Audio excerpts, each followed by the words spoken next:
Les pays européens arrêtent et criminalisent souvent les personnes qui traversent la mer Méditerranée ou l'Atlantique et conduisent des bateaux. Cela conduit à des voyages plus dangereux et à la violation des droits des personnes. Saviez-vous que les personnes accusées d'avoir conduit un bateau risquent de passer de 5 à 30 ans en prison? Et ce, quand bien même vous n'avez pas conduit les bateaux, et même si les témoins mentent. Dans cette vidéo, nous vous informons sur les différentes manières dont les personnes en mouvement sont criminalisées pour avoir conduit un bateau, quels sont leurs droits et comment obtenir une assistance juridique. Toute personne voyageant sur un bateau peut être amenée à le conduire, à tenir la barre ou être accusée de l'avoir fait, parce qu'on vous a demandé d'être le capitaine, ou vous avez été obligé de le conduire, ou une situation d'urgence s'est produite, ou pour toute autre raison. Saviez-vous que les personnes arrêtées pour conduite de bateau peuvent être accusées d'avoir forcé ou aidé d'autres personnes à franchir illégalement une frontière, ou encore d'avoir causé un naufrage? Les conducteurs de bateaux peuvent être identifiés de plusieurs façons. La personne qui conduisait le bateau peut être identifiée grâce à des photos prises depuis les airs ou lors du sauvetage. Vous pouvez être accusé d'avoir conduit un bateau parce que vous tenez le moteur ou parce que vous jouez un rôle actif sur le bateau. Beaucoup de gens s'éloignent du moteur lorsqu'un avion ou un drone vole au-dessus d'eux. S'éloigner du moteur est très dangereux, car cela peut provoquer un accident. Souvent, les personnes qui ne veulent pas être identifiées changent de vêtements avant leur arrivée ou avant le sauvetage. D'autres se couvrent d'une bâche. La plupart du temps, les conducteurs de bateaux sont identifiés grâce à des témoignages.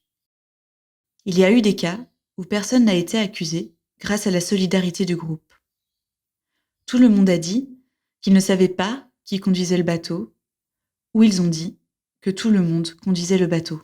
Après le sauvetage par les autorités ou après l'arrivée, les personnes sont interrogées pour savoir qui était le conducteur du bateau.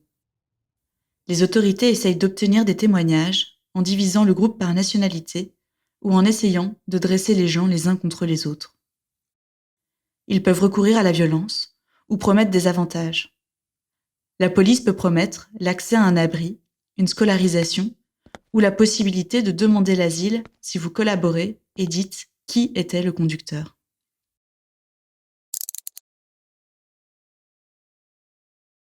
Mais tout le monde a le droit de demander l'asile, peu importe que vous ayez accepté ou non d'être témoin. Les gens sont souvent interrogés juste après leur débarquement, alors qu'ils sont épuisés, confus et qu'ils essayent encore de comprendre ce qui s'est passé pendant le voyage. Il est important que vous connaissiez vos droits lors d'un interrogatoire.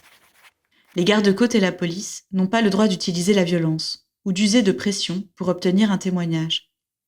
Si vous avez été accusé, vous avez le droit de refuser de parler si vous n'avez pas d'avocat.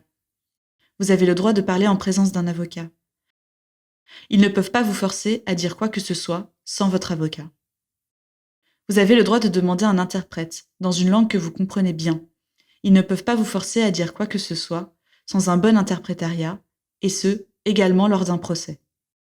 Vous avez le droit de refuser de signer un document que vous ne comprenez pas, voire de bloquer l'audience au tribunal si vous n'avez pas accès à une bonne traduction ou à un interprétariat. Ne signez aucun document si vous n'en avez pas compris le contenu. Si vous avez été arrêté, vous avez le droit de parler immédiatement à votre avocat, de demander l'asile, même lorsque vous êtes en prison, de passer au moins un appel téléphonique, ou de faire savoir à quelqu'un que vous êtes en prison. En Grèce, on peut vous dire qu'il faut payer pour téléphoner. Ce n'est pas vrai. Si vous voyez une personne de votre bateau se faire arrêter, vous pouvez essayer de trouver son nom complet, sa nationalité et sa date de naissance, un contact avec un membre de sa famille et le poste de police, le centre de détention ou la prison où la personne a été emmenée, ou au moins certaines de ces informations. Les personnes qui sont arrêtées et accusées de crimes graves ont accès à un avocat désigné par l'État, qui n'a souvent pas le temps ou qui n'est pas intéressé par la défense de la personne. Pour organiser une assistance juridique alternative, il serait bien que tout le monde sur le bateau donne son nom complet, sa nationalité et sa date de naissance à un ami ou à un parent sur le bateau ou à terre avant de commencer le voyage, afin qu'il soit plus facile d'être en contact avec les personnes qui ont été arrêtées. Si vous souhaitez organiser une assistance juridique pour vous-même, vos amis ou vos proches, vous pouvez contacter la page de Captain Support sur Facebook et sur Instagram, où l'on vous aidera à trouver une aide juridique. Chacun devrait pouvoir migrer, s'enfuir et vivre où bon lui semble.